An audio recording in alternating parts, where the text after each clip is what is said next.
O vídeo de hoje vai falar especificamente com uma classe de pessoas que muitas vezes é negligenciada dentro do tratamento do transtorno bipolar. Hoje eu vou falar para você que é familiar. Como é que você faz com uma pessoa que não quer fazer tratamento? Hoje eu vou explicar um pouco mais sobre isso, eu vou falar mais sobre esse assunto. Se você ainda não se inscreveu no canal, faz isso agora, não perde mais tempo, que toda terça-feira tem vídeo inédito.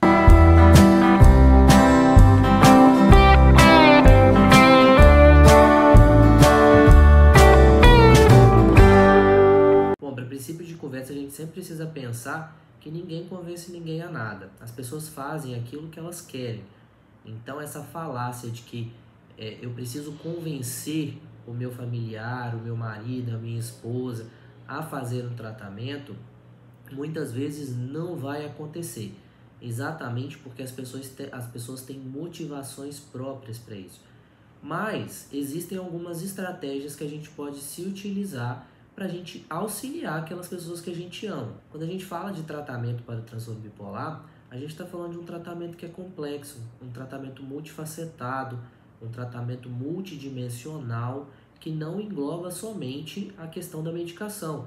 Existem várias questões aí que são não medicamentosas e que consistem em hábitos, consiste em comportamentos, e é a partir disso que a gente tem que focar. Uma técnica que é fundamental e ela é cientificamente reconhecida como parte do tratamento para transtorno bipolar é a psicoeducação.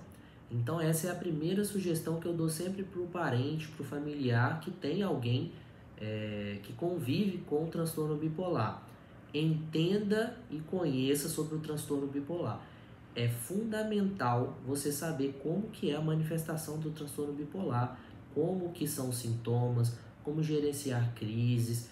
Tudo isso você vai aprender a partir do momento que você lê, que você pesquisa, que você escuta pessoas que são capacitadas para falar a respeito daquele tema.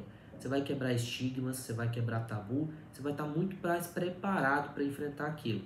Eu gosto sempre de falar, né? O inimigo que a gente não conhece, ele parece ser muito pior do que se a gente conhecesse ele verdadeiramente. O transtorno bipolar não é diferente. Muitas vezes a gente tem acesso somente a informações de casos muito extremos, em que as pessoas fazem coisas, têm comportamentos, têm ações que são ações muito fora da realidade. Se a gente pensar dentro do transtorno bipolar, é possível sim as pessoas terem sintomas que são mais extremos. Porém, o mais comum é a pessoa ter sintomas que passam um pouco da normalidade, mas que não chegam tanto no extremo. Muitas vezes em quantidade, nem sempre em intensidade, né? Então, o conhecimento a respeito disso é fundamental para a gente saber como lidar, para a gente saber como que é o inimigo que a gente está batalhando contra ele. Quando eu falo de motivação, eu estou sempre falando de motivo para ação. Vocês que me acompanham aqui há mais tempo já devem ter visto eu falando sobre isso. Motivação significa motivo para ação, não necessariamente significa vontade. Significa eu saber os motivos pelos quais eu preciso fazer determinada ação, ter determinado comportamento. Para o tratamento do transtorno bipolar, a psicoeducação vai ajudar na motivação, porque ela vai levantar os motivos para a ação, os motivos para você executar o tratamento, o porquê você precisa fazer aquilo. Então, a partir do momento que você conhece o transtorno, que você sabe como ele funciona, você tem uma capacidade muito maior de agir em relação àquilo, você tem uma capacidade muito maior de lidar com as crises, com os sintomas, sejam eles menos intensos ou mais em termos de intensidade aí. Então eu sempre falo, familiar que quer ajudar alguém dentro do transtorno bipolar, primeira coisa que você precisa fazer, você precisa conhecer sobre o transtorno bipolar. Você precisa ajudar criando, você não vai ajudar o paciente falando na cabeça dele o tempo todo que ele precisa fazer tratamento, porque muitas vezes essa pessoa vai entrar num modo defesa.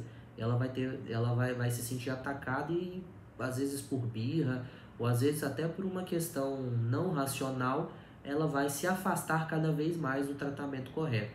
Então a minha sugestão é sempre entender do transtorno e começar a criar um ambiente estimulante e positivo para que aquela pessoa também crie, né, também desenvolva aqueles comportamentos que são positivos para o tratamento. Então, quando a gente fala de técnicas não medicamentosas para transtorno bipolar, a gente está falando de regulação do sono, a gente está falando de alimentação saudável, com horário, rotina, a gente está falando de exercício físico, a gente está falando de diminuição de consumo de substâncias, a gente está falando de diminuição de cafeína em determinados horários, a gente está falando em muitas questões em higiene do sono, né, que vão trazer aí, que vai trazer aí hábitos mais positivos e que vão ajudar a pessoa naquilo. Então, nada melhor para você convencer alguém, para você mostrar que alguma coisa é positiva, do que você fazer. Então, faça um exercício físico, crie ali uma rotina de alimentação, rotinas saudáveis dentro do seu dia a dia e mostre para aquela pessoa os benefícios que você está ganhando referente a isso. Obviamente, se ela seguir o tratamento farmacológico, a psicoterapia e a mudança de hábitos disfuncionais, ela vai ter um ganho muito grande. Muitas das vezes as pessoas que falam que não conseguem estabilizar, elas estão ou fazendo o tratamento errado ou focando em apenas uma das pernas, apenas uma das partes do tratamento. E as partes não farmacológicas são tão importantes, não estou dizendo que uma exclui a outra, mas são tão importantes quanto a utilização da medicação. A medicação não é uma coisa só. Precisa usar a medicação, mas precisa também fazer parte das outras, conduzir aí essas outras ações de intervenção positivas para a estabilização.